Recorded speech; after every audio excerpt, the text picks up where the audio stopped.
This is a topic we talked about in my last video, but really, what are your options, and what are the differences between those options? Slowbar generally defines any method of fresh brewed coffee that doesn't come from an espresso machine, generally handmade. This covers a wide variety of techniques and methods that can be fundamentally broken down into immerse and filter and pour over. For this video, I'm just going to be talking about the immerse and filter techniques. When it comes to immerse and filter techniques, you generally order them by their specific names, cutting down on confusion between different shops. This includes French presses, cleavers, and siphon pots, and also newer methods like the AeroPress and the Steampunk machine. This is the oldest way of making drinkable coffee, and it's the same idea that we pretty much exclusively use for making tea to this day. Probably the most familiar method in North America is the French press, though it has many names if you look around the world. My favorite being plunger coffee. You simply steep the grounds in hot water, push down on the piston that is the filter, and pour it out of the carafe. Traditionally, these would be cheesecloth filters, but they're almost exclusively metal filters these days. The upside to these devices is they're incredibly easy to brew, maintain, and they are low waste. They're so easy to brew, in fact, that I've even been to a coffee shop where they gave me a little unplunged French press and an egg timer so I could plunge it myself when it was time. Why am I paying $4 to plunge my own coffee? Anyways, the downside to the French press is I find it produces an exceptionally boring cup of coffee. Not a bad cup of coffee, perfectly fine for extracting fresh coffee out of most blends, but when it comes to single origins, I found it to be just disappointing. However, if anyone can prove me wrong on this, I'd be delighted for them to do so. The metal filter allows for all of the coffee's oils to get through. It also allows for some sediment to get through, and if your plunge is too rushed, you can end up with enough sediment for over-extraction. Some people prefer a cloudy cup of coffee, but it's not my cup of tea.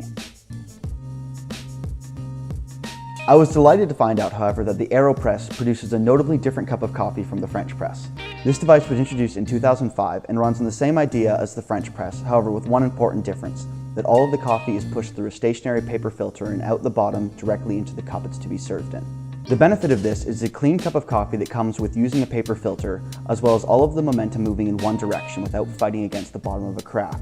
There are two methods of brewing with an AeroPress, standard and inverted. Inverted will consistently give you a better cup of coffee, however, it's a lot easier to burn yourself and make a mess if you're not sure what you're doing or you're not paying attention. I've come to really appreciate this as a method of brewing, especially when you consider how portable, low waste, and quick it is to use. This method has a great mad scientist appeal. It's incredibly cool to watch, and I think it makes a great bold cup of coffee out of even the lightest of roasts. The downside to this method is that it's very time and attention consuming.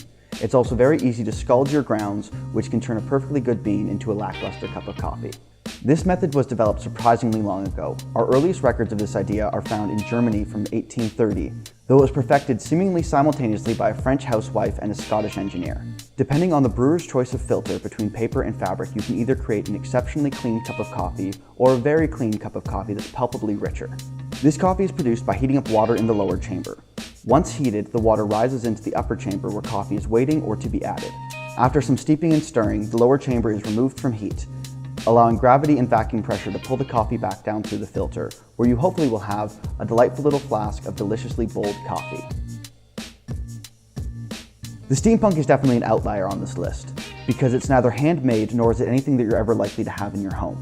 This highly automated process was introduced by Alpha Dominici in 2012 and takes elements of the siphon pot and French press. However, it uses mechanically controlled steam to achieve that result. This removes the need for drastic heat that the siphon pot requires, and with that, the risk of scalding your beans. And the sophisticated temperature control system allows for perhaps new flavors to be extracted from the coffee. A barista can also queue up several of these at once without having to worry about the rest of the brewing process or the cleaning process, making it incredibly handy for serving many customers at one time. And it can still be digitally dialed in for your bean of choice. You don't completely lose the human aspect of making this coffee. I have yet to be very impressed by a coffee from one of these machines, but it's still a very new method, and I'm excited to see how it does develop. While still being fully an immerse and filter technique, it does borrow quite a bit from the pour-over technique. Not long ago I was in a shop that even called this a pour-over, which isn't exactly true, but I really enjoyed the shop that I got it from, so I'm willing to let this one slide. These come in a variety of shapes and sizes, but what they all have in common is a V-shaped basket to hold a filter with a stop at the bottom where the coffee comes out. The distinct advantage of this method is that you first add the dry coffee in and then pour water over carefully by hand. This is where some of the naming confusion comes in, but it allows the grounds to bloom, something that the rest of the immersion methods do not lend themselves to. This method is very similar to the pour-over, but your margin for error shifts. You're able to use coarser grinds because of the longer exposure time, and your chances of under-extracting or having weak coffee drastically reduce. So those are most of the major immersion filter techniques you're going to find in cafes these days. Many of these methods have stood the test of time for very good reasons, and don't be afraid to ask your barista questions, such as what methods might pair best with the coffee of choice, or your general taste in coffee. You never know when you're going to find something that you really like or when the next great idea is going to come along.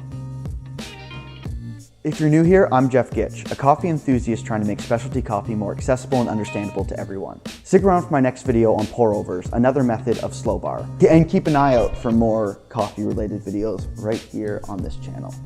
As always, feel free to support by liking, subscribing, and commenting on this or any other of my videos.